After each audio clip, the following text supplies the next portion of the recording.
Sorry, not feeling so well today. How's it going, everybody? Hopefully, you can all hear me. Am I broadcasting? Am I live? Am I live? I'm doing it live. Um, Welcome. It's an early kind of weekly wrap up. Um, Closing in on 500. We'll talk about that in a little bit. Um, Today was my last day of work for about a week. I'm going on holidays. We're going to try to do some day trips. There's no show this Sunday. Pardon me. There's no show this Sunday. We'll be back the Sunday after, though. I don't know whose channel it'll be on. We'll figure it out. You'll be around. And we'll see how it goes. Sorry, while I adjust the microphone, mind your ears. Hopefully that's picking something up. Hello, Scott Connor. How you doing, man? So I was just watching Damien's video, so I thought I'd talk about some of the comics I read. I guess we'll do this now. So I've been doing this 500, my 500 comics tag this year, and I'm closing in on reading the 500. And what are we, 6-7 months into the year? I think I'm at 497, so 3 more books, and I've hit my 500. What I was thinking of doing, I've been tracking it on Twitter, but also I have kind of a sheet that I'm going to turn into a spreadsheet because I'm a nerd like that. And I was going to break it down by company, etc., indie, mainstream. And I was thinking of doing a video where we talk about what I read this year and kind of put things in a bit of perspective, see what there was that really blew my mind. Probably break it down to kind of the Marvel, DC, Image stuff being one group, and then the independent in another group, and maybe like graphic novels or something in another. I haven't quite decided yet, but I thought it would be fun to just kind of look back at the 500 and what things really jumped out at me. I'm sure there won't be too many surprises in there, but we'll see how it goes. Gorbadow, good evening. No, your lawyers they didn't have any power up in here in the Great White North. So they got turned away at the border. They got sent back down. So they're going to have to try again. Tylox the Mighty, how you doing? So I was watching Damien's video just now, and as we're getting closer to the 500, I thought I'd just talk a bit about some of the books that I read, and and then just show you a couple of books I picked up today. What do we got here? We got this. Sorry, everybody. Just let me sort all this stuff out here. Okay. Those are them there. And I wanted to start with this one. Yeah, it wasn't all Indy 500, unfortunately, Scott, but maybe that's not a bad idea for next year, do an Indy 500 and not deal with any mainstream books, Marvel and DC. So the one I wanted to start out with, I was watching Damien talk about this one, and I was kind of talking to the screen, mostly in absolute agreement with him. Layla Starr, book 4. So it's a comic that I've really, really been enjoying. In issue number 3, we had kind of the story being told from the perspective of a cigarette. This one, we're back with Layla Starr. She's back on Earth, reincarnated once again, and she starts communicating with the last of a Chinese temple. And it is such... I loved this issue. I really enjoyed issue number 3, but I think this one really took that idea to a really, really good place. So it's been lonely. So Layla Starr goes wandering in, and they start talking.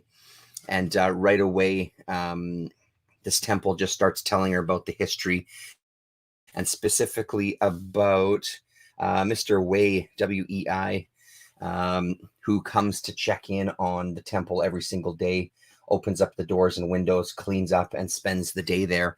The temple hasn't seen Mr. Wei, so asks Layla Starr to go and find him to see if he's okay. on her way to find Wei, she stops in at kind of our other kind of main character throughout. And of course, I'm going to forget the name. Boy, yeah, that's the way it goes, right? So the main character who has been prophesized is going to kind of get rid of death, and nobody's ever going to die again, and he's going to kind of cure this death. So she gets taken out of her job as the goddess of death and put on the kind of mortal plane to continually get reincarnated. So they have a pretty intense conversation. It's really good. I don't want to spoil much of that part of it because it's a really nice conversation where that goes, as he realizes that he's seen her throughout his life, or not realizes, he's seen her throughout his life. He remembers and kind of relives those moments together. So finally, when she goes from that, we'll jump into this part, and this is where I'll kind of do spoilers for the rest of the comic. So she finds out that, of course, Mr. Wei has died. That's no surprise to anybody, even as you're reading the story. So she goes back and reports it to the temple. And the temple says, can you stay with me? Basically, it's raining outside. Why don't you stay in here with me? And then we jump to this newspaper. And this is the part where I was talking to Damien on the screen, because he says that it happened kind of off screen. I don't know if I misunderstood him or he missed the newspaper article. So Storm Kali causes devastation. It destroys the temple and then kills her. So now she's kind of looking at the newspaper after she's been reincarnated. The article doesn't even mention me. I was in there when the temple fell. I think it died because it couldn't go on without its friend.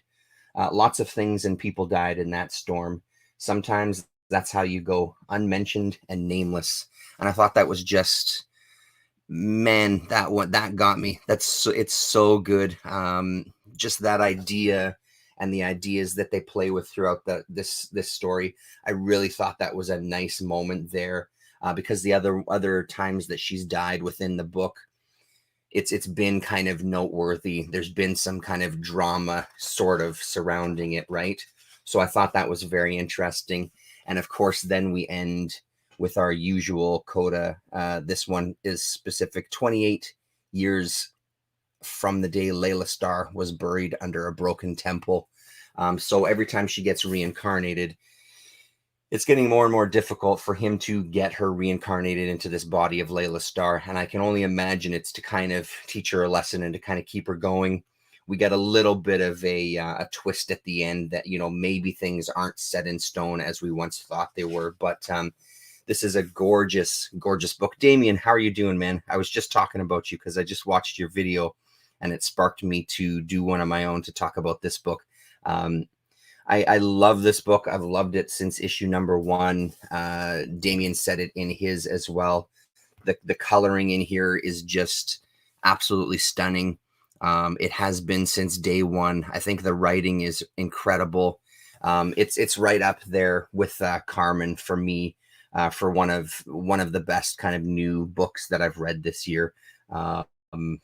Very, very in love with this book.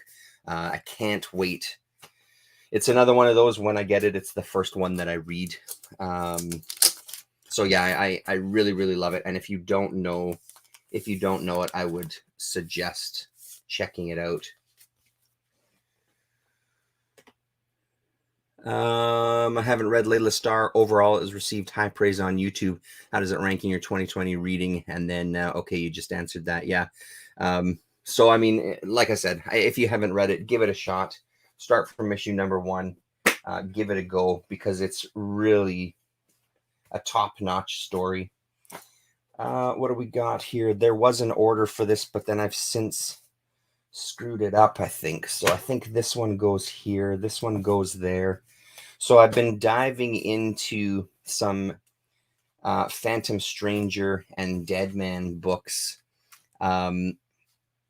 Maybe I'll start with this one. So I read this one tonight. So I picked up 3 comics today from one of the Winnipeg comic addicts. One of the guys that I've been giving a lot of bags and boards to, and I gave him a few more. He runs Mad Cat Comics.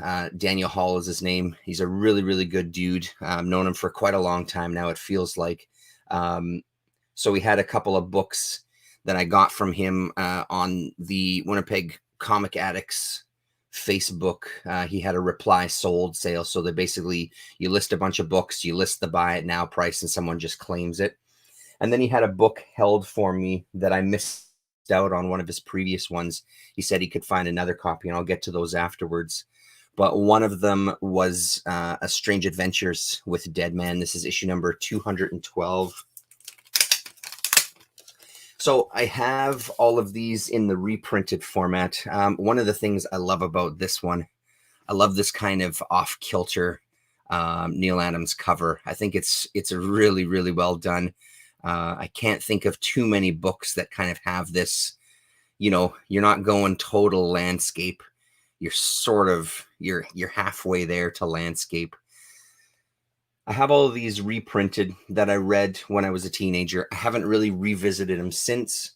The coloring in it, is fine and everything, but as maybe we all know, there's nothing like reading the original. So I read this tonight, and it's strange. Like, as much as I love the Deadman character, I honestly think that I like Deadman more as kind of appearing in a story with somebody else. I like his character, how he was dealt with in the Kelly Jones miniseries, The Exorcism, and what was it, Love After Death, I think it was called. Those ones are really, really great. But reading this again, I wasn't crazy about this story. There's something about Deadman himself. I mean, he's clearly very angry, as that doesn't it's not that that's out of place. He has been murdered after all, and he's furious, and he wants to find his killer. But there's just something about this that just didn't sit with me as well as I remember. And then when we look at these other books, maybe that's part of it too, because the way that he's handled, and when he's kind of a sidekick of sorts, and the kind of change in tone. So he starts off in these series, especially, he's a very angry man, but as it kind of transitions, he becomes not quite I mean, I guess eventually in some of the stories, he does become kind of the comedic kind of counterpart, cracking wise and that sort of thing. And especially in the cartoons, I think they used him like that quite a bit in the Batman stuff that he was in. But as he's transitioning to that, there's really good use of him. And I really like it in these stories here. So I read a bunch of Phantom Stranger. I think I've put them in the correct order. I read them backwards. This was one of the newer ones that I got, and then realized it referred to some previous Phantom Stranger stories. So I went back. I just happened to have the couple of issues that it kind of referred to. So this first one that I read, I dug it, and I really enjoyed the art. But once I kind of started going backwards and reading the stories that had come earlier, I loved those ones, and it really put this book in perspective that, you know what, that one that I read first maybe wasn't as good as I thought it was when I first read it. But the pages are gorgeous. Stuff like this here with the Phantom Stranger. I've been thinking a lot lately. LaRossa asked me in one of the streams, what's the Tom King needs to write Deadman, hilarious.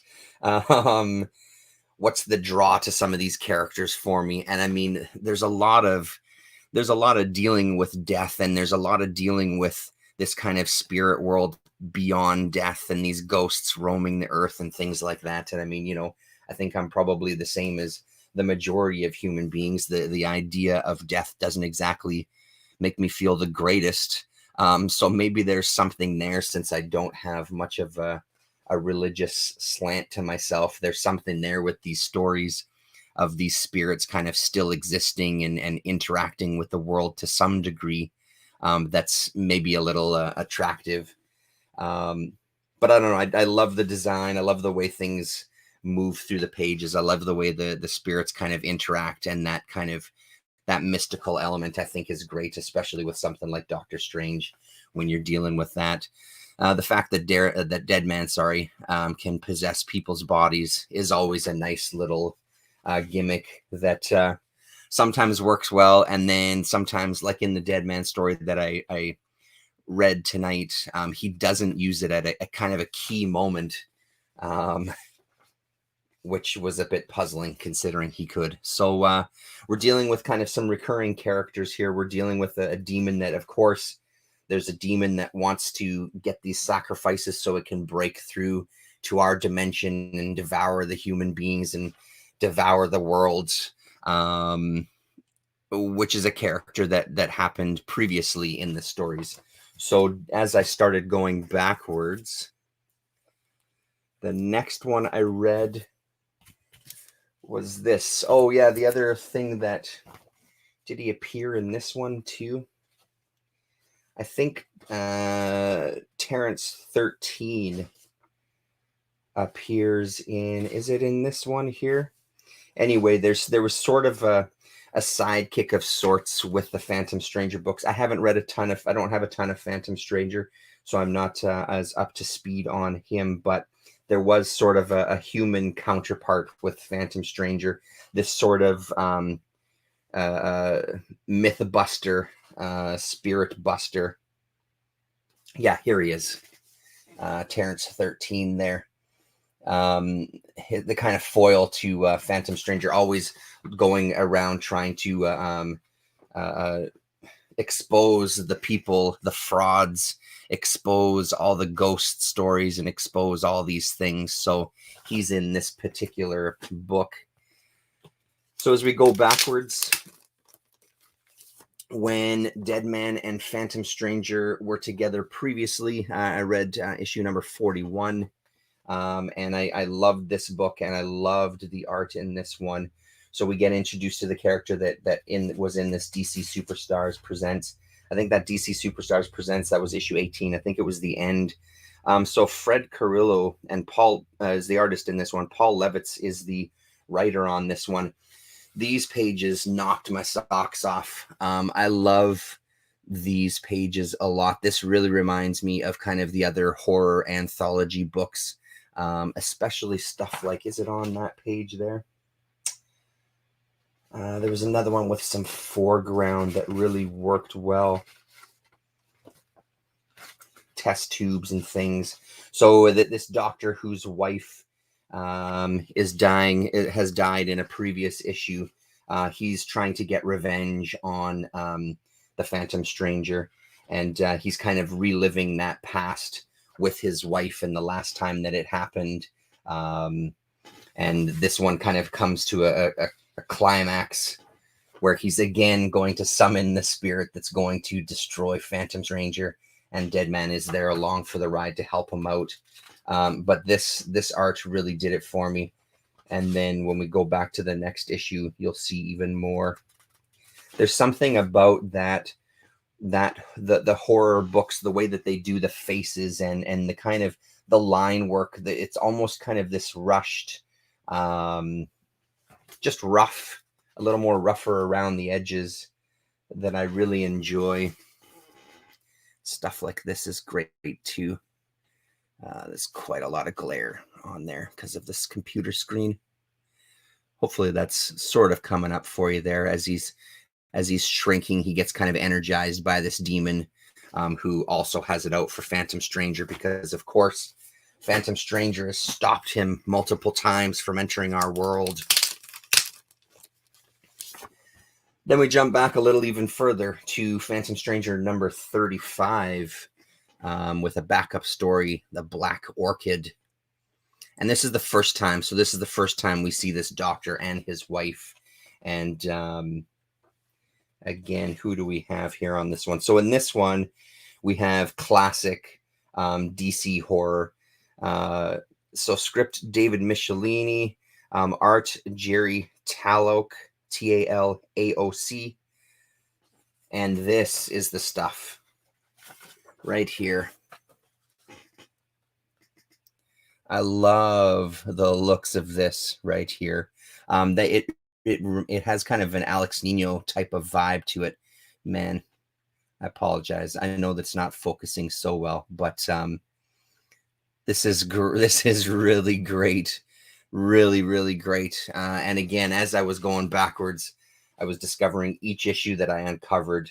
It just got a lot better for me. And this weird kind of, for the flashbacks, yeah, absolutely, Filipino artist. For the flashbacks, using these panels with the cut corners, a little bit unusual. You usually see kind of like bubbly type edges or wavy edges and things.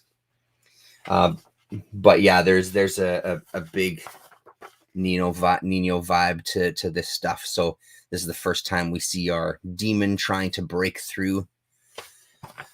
As I'm missing all the comments. Paul Levitz didn't know he wrote some Phantom Stranger. Just seems like a lot of different writers tackled Phantom Stranger. Yeah, absolutely. Chalk was a cool. And then David Michelin from Daredevil, Phantom Stranger got around. I don't recognize the name, but that could very well be Michelini. Michelinie is the name there, Gore. You all are much better at that kind of memory games with names than I am, especially for writers and artists. So there's the final page there.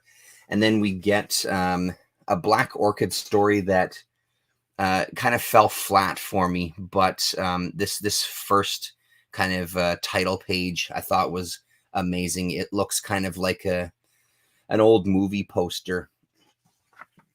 Who do we have? Shelley Mayer on script, and then Nestor Redondo on art. Having a little bit of indigestion here. Excuse me.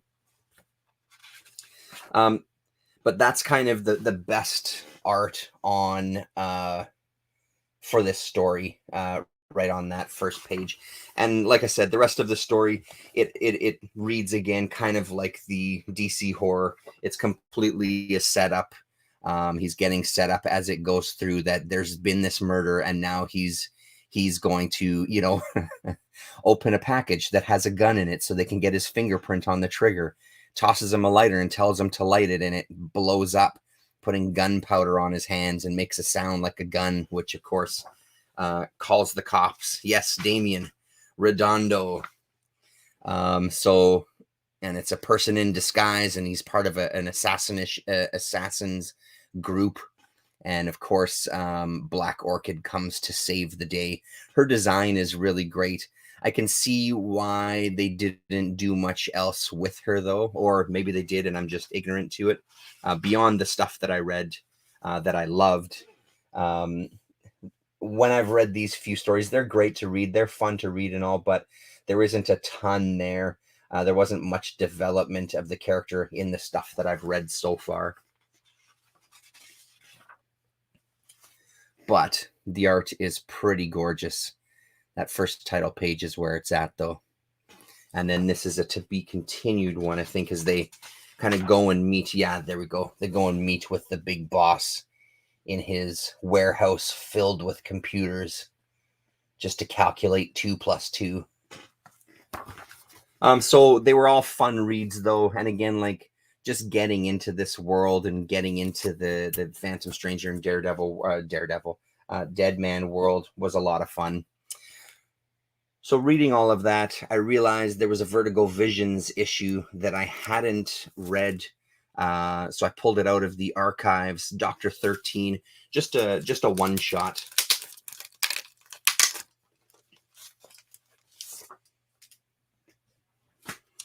And the local link for this one, my son is friends with a kid, and his dad still is a colorist and was a colorist.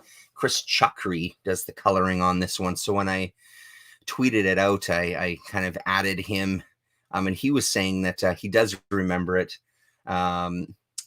He was saying that it was Matt Howarth pencils and Oming inks, I think, but it looks like it's reversed here in the credits. And this one was a fun story.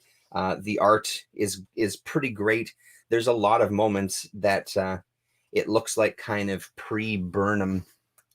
I don't have Nameless here, especially this one of this Dr. 13 character, who also ends up sometimes looking like Hank Hill from King of the Hill.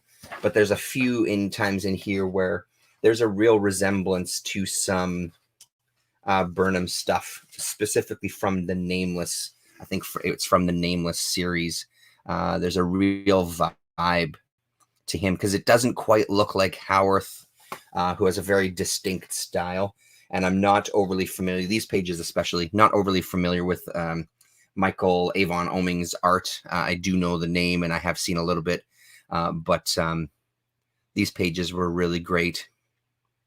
So this is kind of Terrence 13 going through he's splitting up with his wife because he's just fucking so difficult to deal with and listen to. It's really entertaining, but it doesn't portray him in any sort of positive light, just as a kind of constant irritant, which I thought was really funny. So this was really great to kind of go down this little rabbit hole of Phantom Stranger and stuff. Yeah, a King of the Hill comic would be fantastic. Yeah, Powers, that's right. That's the one I was trying to think of. Okay. Copy of the Dune Encyclopedia that has Matt Howarth art. Boy, oh boy. I can't imagine what that would be like. Well, I can imagine it, I guess. Yeah, a King of the Hill comic would be fantastic, Damien. No doubt about it. Did I miss anything else? No. Oh, man, I haven't seen the latest trailer yet. I started to watch it, and then I stopped it. I decided I didn't want to spoil anything for myself. I'm hoping that our theaters are fully back open and I can go to see it in the theater when it finally comes out. So that was the reading that I did over the past few days here. And then I'll just kind of show you the other two books, the other one that's on the schedule. So that these three will be the last three books that I read to make me hit 500. Phantom Stranger number 10, which I believe Damien talked about in one of our streams. Love this cover. One of the best covers of the small chunk of Phantom Stranger books I have. This has got to be my favorite. And then the other two that I picked up today, semi big ones in the Strange Tales canon. This one is issue number 151, and apparently it's the first Steranko on Nick Fury in this. It's a little beaten up. You can see pieces peeling off. There was some repair done. Somebody glued the corner back on to the book. Yeah, she's... It's great. It's really, really great, Gore. Love it. And it's Jack Kirby. Yeah, layouts by Jack Kirby, illustrations by Jim Steranko, and of course written by Stanley. And I'll fully admit here, I did not read this entire story. I'm not a huge Nick Fury fan. I found this really, really dense, just image-wise. It's really amazing to look at, but it's incredibly busy. And then all of those word balloons just to kind of take us to Hail Hydra. I'm the leader of Hydra. I used to be the leader of what was the group Them or something like that. For too long have I masqueraded as Grand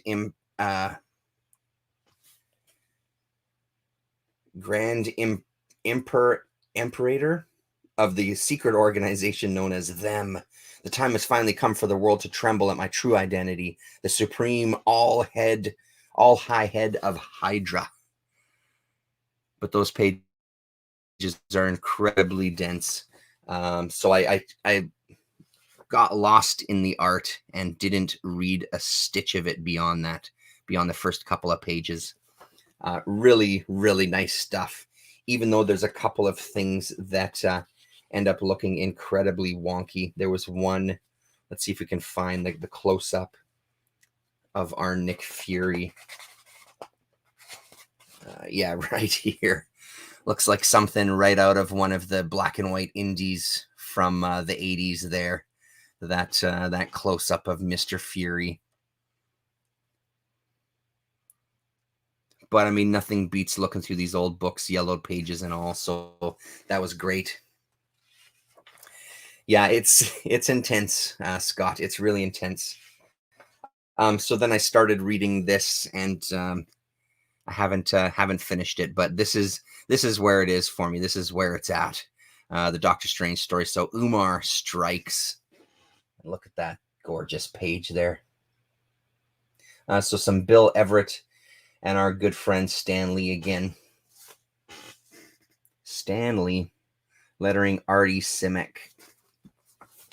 So I haven't dug into the rest of that story yet, but I'm sure it's going to be stellar, especially when we see some Dormammu and we see some Eternity, and we see the astral plane, and we have a page like this. Gorgeous. Yeah, he seeing that, Damien, absolutely. Awkward is a very good word for it, because there's some rough stuff going on there. And then finally, the one that's going to probably end my 500. I got my hands on. So this is the one. So I missed out on this one in an auction or a buy it now kind of reply sold sale that he had. And he contacted me and said, I can get another one. I know a guy that has another one for sale. Just give me a couple of weeks. Strange Tales 148, which is the origin story of the Ancient One. Gorgeous. Gorgeous cover. Like, look at that on Doc's face there. Love it. Really love it. I haven't seen this. I'm not familiar with this cover. When I go to see the Strange Tales books out there in the wild, there's a lot of you end up seeing a lot of the same ones, and I guess ones like this are minor keys or whatever. He gave me a really, really good price on this, even cheaper than I thought it was going to be. So we have a Nick Fury. Let's go to the Doctor Strange story. And this one I haven't read yet. So in this one we get magical editing by Stan Lee, mystic script by Denny O'Neil, mysterious art by Bill Everett, and makeshift lettering by Artie Simek again. The origin of the Ancient One. And those colors just really jump off the page there too. They really do. This one's in really gorgeous condition. So I'm looking forward to this. And Ancient One looking a little Submariner-ish there with those eyebrows. Yeah, I think it might be Damien. Of course, these things don't often say. Oh, no. Hey, there it goes right in there.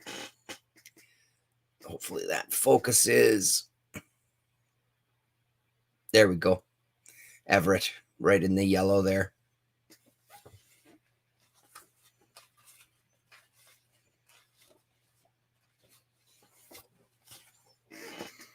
More Submariner looking.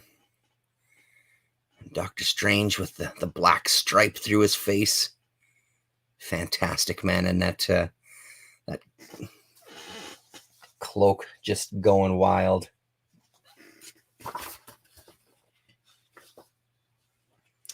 So very excited about this.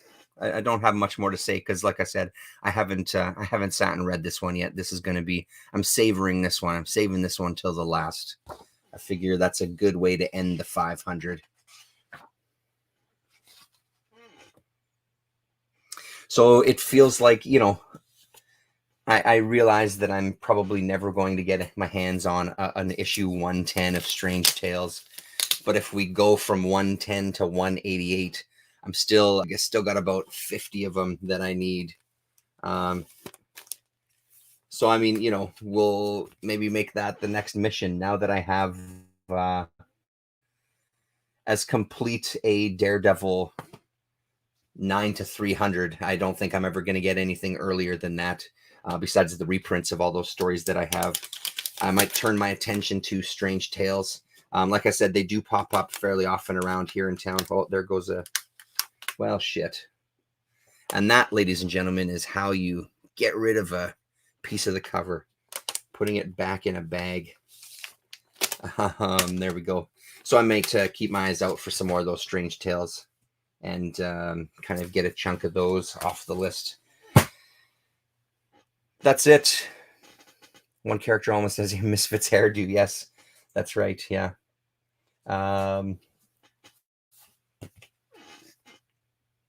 Absolutely.